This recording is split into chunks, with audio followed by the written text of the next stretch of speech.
बिस्मिल्लाहिर्रहमानिर्रहीम। अस्सलाम वालेकुम। आज आपके साथ केरी के मुरब्बे की रेसिपी शेयर करूंगी, जिसे आम का मुरब्बा भी कहा जाता है।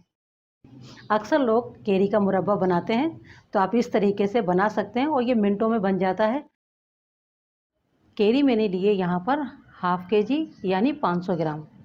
500 ग्राम ये केरियाँ हैं। सबसे पहले इनका हम छिलका उतार लेंगे। छिलका उतारने के बाद केरियों को हमें इस तरह से कटिंग कर लेना है। आप चाहें तो थोड़े पतले पीसीस भी कर सकते हैं, मगर क्या है वो बाद में टूट जाते हैं। आप थोड़े से मोटे पीसीस लें तो वो ज़्यादा बेहतर रहते हैं। मैं दो दो पीस कर रही हूँ, आप अपने मुताबिक कर सकते हैं। इस तरह से हम तमाम केरियों को पहले कटिंग कर लेंगे। अब इन्हें हम बॉयल करेंगे। पानी मैंने गर्म करने रख दिया था। पानी आपने थोड़ा ज़्यादा लेना है ताकि केरियाँ अच्छे से डिप हो जाएं। और केरियों को हमें ज़्यादा नहीं बॉयल करना होगा, सिर्फ 5 से 6 मिनट। देखें, केरियों को हमें इतना पकाना था, यानी गली हुई होनी चाहिए, मगर इतनी गली हुई नहीं होनी चाहिए कि टूटने लगें। तो देखिए, इतनी हमें केरी को पकाना होगा, बॉयल करना होगा। केरियाँ अच्छे से ये बॉयल हो गई हैं। अब इन्हें हम निकाल लेंगे पानी से। पानी से निकालने के बाद इनको हम बोल में डाल देंगे और इसी में हम डाल देंगे चीनी। चीनी मैंने यहाँ ली है 350 ग्राम। जब हमने केरी छीली है तो उसमें से छिलका भी निकला है, उसकी गुठलियाँ भी हमने अलहदा करी हैं, तो इस तरह से इसका वज़न कम हो जाता है। आप अपने मुताबिक कम ज़्यादा कर सकते हैं, वरना ये परफेक्ट है। इस तरह से हम चीनी डाल देंगे और कवर कर देंगे। इस तरह से हमें चीनी को केरियों पर जब हम डालते हैं तो उससे क्या है कि चीनी खुद मेल्ट होना शुरू हो जाती है और हमें एक्स्ट्रा पानी नहीं लेना होता है। देखिए, चीनी हमारी मेल्ट हो गई है। अब हम इसे पकाएंगे। तमाम केरी और चीनी को हम डाल देंगे। देखिए, थोड़ी बहुत चीनी हमारी मेल्ट नहीं हुई है, मगर चीनी ने इतना पानी छोड़ा है कि ये आसानी से पक जाएगी। तमाम बोल को साफ़ करके डाल देंगे। गैस को ऑन कर दिया है और साथ ही इसके डाल देंगे हम एक सब्ज़ इलायची और एक छोटा सा पीस दालचीनी का। देखिए, बीच बीच में हमें इसको चलाते रहना होगा इस तरीके से। इसे ज़्यादा नहीं पकाना है क्योंकि इसमें हमने पानी तो डाला ही नहीं है, तो इसकी चाशनी बहुत जल्दी तैयार हो जाएगी। इस तरह से हमें चेक कर लेना होगा। थोड़ी सी चाशनी लेंगे और ठंडा करेंगे। इस तरह से हमें एक तार की चाशनी बनानी है और गैस को हम बंद कर देंगे क्योंकि एक तार की चाशनी बन चुकी है और इसे हम थोड़ा ठंडा होने देंगे। यह ख्याल रखें कि अगर आपने ज़्यादा पकाया मुरब्बा है वो थोड़ी केरियाँ उसकी कड़क कड़क हो जाएंगी, तो इसे हमें ज़्यादा नहीं पकाना होता है। देखिए, इसे आपने या तो स्टील के बर्तन में पकाएं मुरब्बे को, या फिर आपके पास नॉन स्टिक बर्तन हो तो आप वो ले लें। अगर अभी आप चखते हैं तो आपको ये खट्टा खट्टा थोड़ा लगेगा, मगर आप इसे ठंडा हो जाए फिर आप इसे जब चखकर देखेंगे ना तो ये बहुत ही मज़ेदार और बहुत ही टेस्टी लगता है। देखिए, ये है केरियों का पानी जिसे हमने बॉयल करा था इसमें केरियों को। ये वही पानी है। इस पानी को भी हम यूज़ करेंगे। देखिए, गिलास में हम थोड़ा पानी लेंगे, ये केरी वाला पानी, और इसमें डाल देंगे 2 खाने के चम्मच पिसी हुई चीनी। मेरे पास पिसी हुई चीनी है तो जल्दी हल हो जाएगी। थोड़ा सा काला नमक डाल देंगे। अच्छे से इसे मिक्स कर दें। थोड़ी बर्फ़ डाल देते हैं। ये हमारा केरी का शरबत बनके तैयार हो चुका है। यानी कि केरी का मुरब्बा भी बन गया है और केरी का शरबत भी। इसे आप पराठे के साथ खाएं, बहुत अच्छा लगता है। रोटी के साथ भी खाएं। कुछ समझ नहीं आता है, कभी कभी मीठा खाने को दिल चाहता है तो आप मुरब्बे के साथ रोटी खाएं, बहुत ही अच्छी लगती है।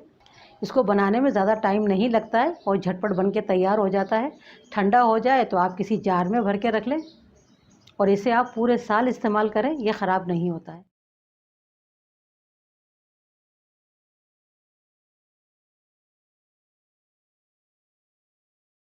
आज हम बनाएंगे इंस्टेंट केरी का अचार और ये बहुत जल्दी बन के तैयार होता है और बहुत ही मज़ेदार बनता है। और आप इसे बाहर रख के 2 से 3 माह तक आराम से इस्तेमाल कर सकते हैं और आप फ्रिज में रख के आप इस अचार को पूरे साल इस्तेमाल कर सकते हैं।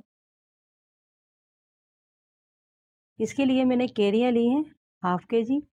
इन्हें धोकर अच्छे से खुशक कर लिया है। धोना बहुत ज़रूरी है क्योंकि इनमें गर्द मिट्टी लगी होती है। और इन्हें हम पहले इनका छिलका उतारेंगे और हमें इस तरह की कच्ची केरी लेनी होगी। तमाम केरियाँ हमने छील ली हैं। अब इन्हें हम कद्दूकस करेंगे।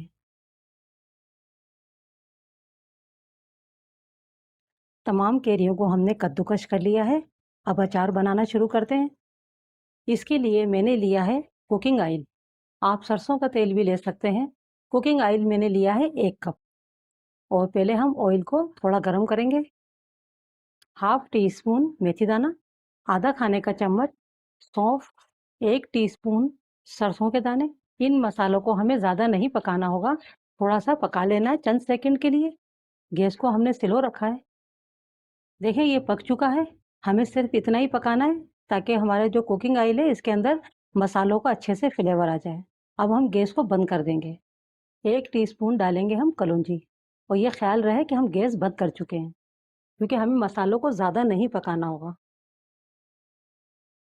1 टीस्पून धनिया पाउडर, 1 टीस्पून हल्दी पाउडर, 1 टीस्पून लाल मिर्च। इस तरह से ऑयल के अंदर पका लेना है, मगर गैस हमारा बंद है, कुकिंग ऑयल हमारा गर्म है, ताकि इनमें जो भी सीलन होती है मसालों की वो निकल जाए। नमक हम डालेंगे 1 टीस्पून, 1 टीस्पून कुटी हुई लाल मिर्च।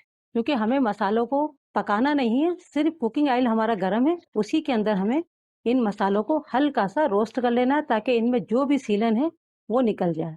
अब गैस को हमने ऑन कर दिया है और बिल्कुल स्लो रखा हुआ है। अब इसमें हम तमाम कैरियों को शामिल कर देंगे और इन्हें अच्छे से हम मिक्स करेंगे इस मसाले के अंदर।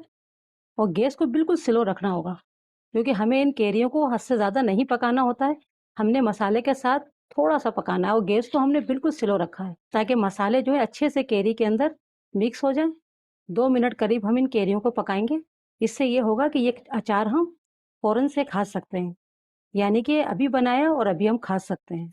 इसे हमें धूप में रखने की ज़रूरत नहीं होगी, ना ही हमें 2-3 दिन का इंतज़ार करना होगा क्योंकि हम इंस्टेंट अचार बना रहे हैं। और इसे कवर बिल्कुल नहीं करना है क्योंकि हमें इनको बिल्कुल भी मैश नहीं करना है। ये लच्छे से रहने चाहिए। ये अचार ऐसा है कि आपको दोनों चीज़ों का फ्लेवर मिलेगा, मसाला भी और इसके साथ ही आपको जो है ना कैरी भी मिलेंगी। आपको जितना अचार लेना होता है आप उतना अचार लेके इसे खा सकते हैं। आप इसे दाल-चावल के साथ खाएँ, बहुत अच्छा लगता है। अब गैस को बंद कर देंगे। 2 मिनट हमने इसको पका लिया है, कैरी के अचार को, और हमने गैस बंद कर दिया है। अब इसे हम पहले ठंडा करेंगे। अब सबसे आखिर के अंदर इसमें शामिल करेंगे सिरका। 2 टेबल स्पून सिरका डालेंगे और इसे अच्छे से मिक्स कर देंगे। इससे क्या होगा कि हमारा अचार ख़राब नहीं होगा और इसे हम अच्छे से यूज़ कर सकेंगे। वरना अचार का क्या होता है, बहुत जल्दी ख़राब हो जाते हैं। सिरका डाल के अच्छे से मिक्स कर लेना है। अचार हमारा ठंडा हो गया है। आप किसी भी बोतल के अंदर, चाहे वो शीशे की हो या प्लास्टिक की हो, मगर खुशक होना चाहिए, उसमें बिल्कुल नमी नहीं होना चाहिए। आप उसमें भरकर रख लें और आप इसे बाहर रख के 2 से 3 माह तक आराम से इस्तेमाल कर सकते हैं। अगर आप इसमें तेल का और इज़ाफ़ा कर देते हैं, यानी डूबे तेल में अचार जब होता है तो वो ख़राब नहीं होता है।